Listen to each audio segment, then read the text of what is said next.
If you've got stuffed up sinuses, I've got you. I'm Hadlee of Happy Healthy with Hadlee, and I have been a health coach for the past 4 years. It is my mission to help you become happier and healthier in your everyday life. Sinus care is something that isn't really talked about all that much when thinking about whole body wellness, but it's actually crucial for being able to breathe properly and to simply enjoy your day-to-day life, because clogged up sinuses are the worst. If you haven't subscribed to my channel yet, hit the subscribe button and the bell to be notified every time I post a new video about creating a happier, healthier mind, body, and life. We'll start with the first practice, which is using a neti pot. You have probably heard of this before, or at least some version of it, but we're gonna show you how to do it, and then we'll go into the next practice, which is the one you maybe have not heard about.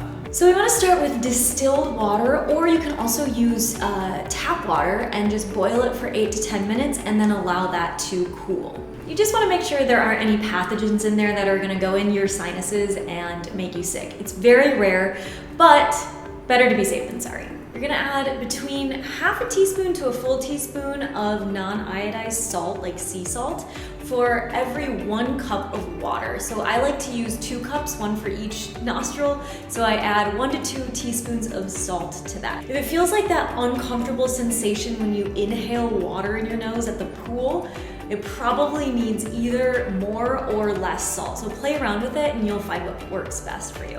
And then you can add your saline solution that you've just made to the neti pot. Start with whichever nostril is less clogged up and bend over the sink.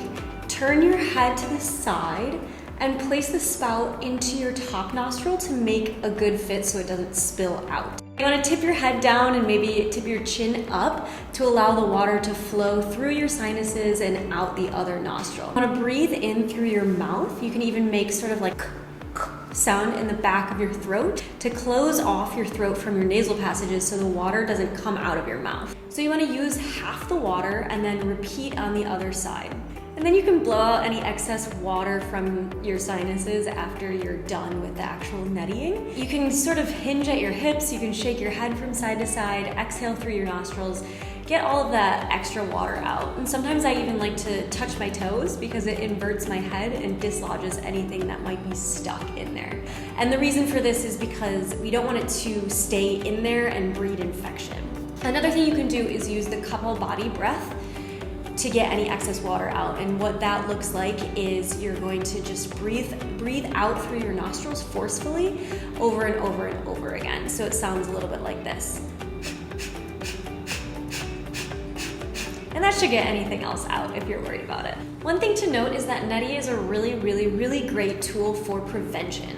It's great to use when you first start to feel that stuffy nose or clogged ears or maybe some pressure in your sinuses, but it's not great for clearing you up when you're completely clogged up already. So a good rule of thumb is to not use a neti if you can't actually breathe through your nose at all, because it's either not gonna work, like it just won't go in the first place, the water won't, or the water can get stuck in the inside of your mucus and it can become that breeding ground for bacteria, and we just don't want that to happen. So if that's the case for you, hold off, don't use a neti. Use it when you first start getting that stuffiness. The second practice is nasya oil. So using neti has become really popular, but nasya is like this best kept secret practice of Ayurveda that no one really knows about. So it's great to get the mucus out of our sinuses, but afterward we actually need to follow up with nasya oil in order to protect our sinuses. Otherwise, the mucus will either likely come back, or if we don't have any mucus, then pathogens are gonna be able to work their way in a lot easier if it's totally dry in there.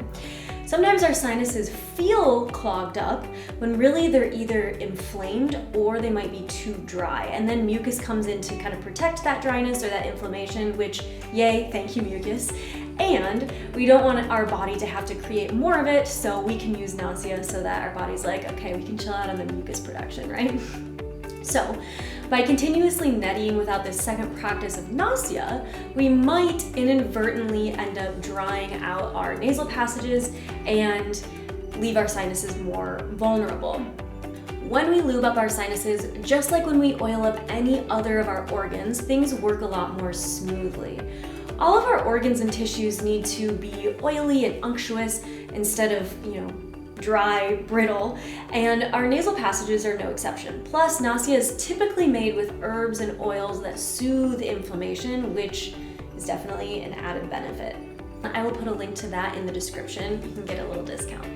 So here's how you do it. Tip your head back and insert the dropper bottle into your nose, and then squeeze a little bit into your nostril and sniff it up into your nasal passages, and then do it on the other side. And yes, it looks hilarious. Just go for it. You might have a bit come out afterward, and you might be kind of sniffling for a little bit to keep that oil up in there. And if you do too much, then you can just wipe it with a tissue or blow your nose.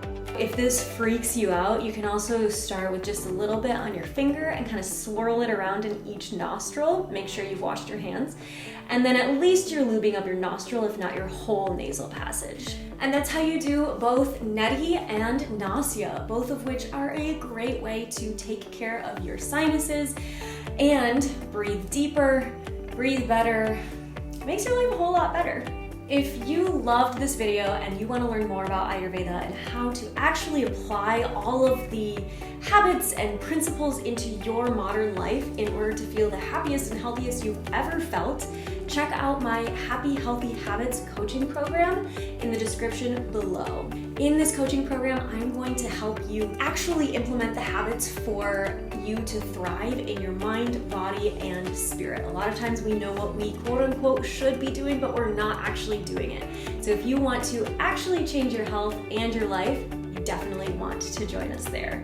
And if you want to binge watch on Ayurveda, check out this playlist next. And if you want more on creating a happier, healthier you, make sure you subscribe and hit the bell to be notified the next time I post another video. See you in the next one.